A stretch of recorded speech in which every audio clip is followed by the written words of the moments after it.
The different municipalities comprising the province of Sulu in the Bangsamoro Autonomous Region in Muslim Mindanao or the BARMM region.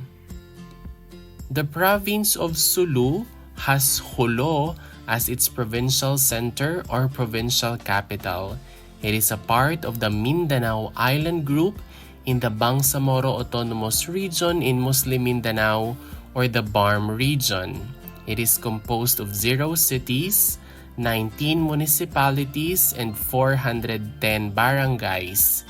It was founded on March 10, 1917.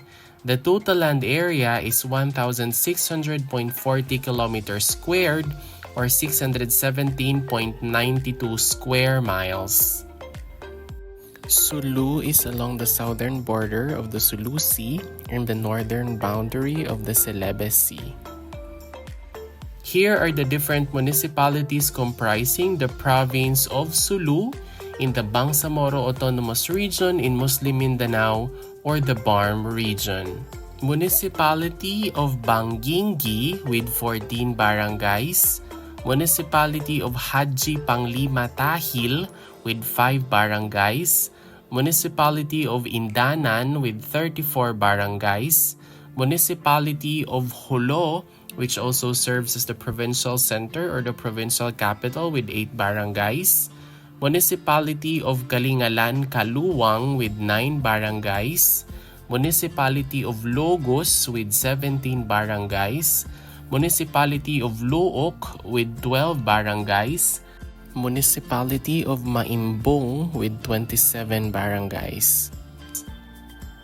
We also have the Municipality of Omar with 8 barangays, Municipality of Panamaw with 31 barangays, Municipality of Pandami with 16 barangays, Municipality of Panglima Istino with 12 barangays, Municipality of Pangutaran with 16 barangays, Municipality of Parang with 40 barangays, Municipality of Pata with 14 barangays, and the Municipality of Patikul with 30 barangays.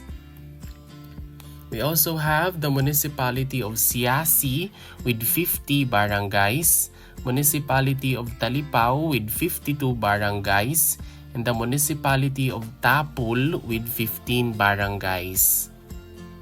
And that is all about the different municipalities comprising the province of Sulu in the Bangsamoro Autonomous Region in Muslim Mindanao or the BARMM region.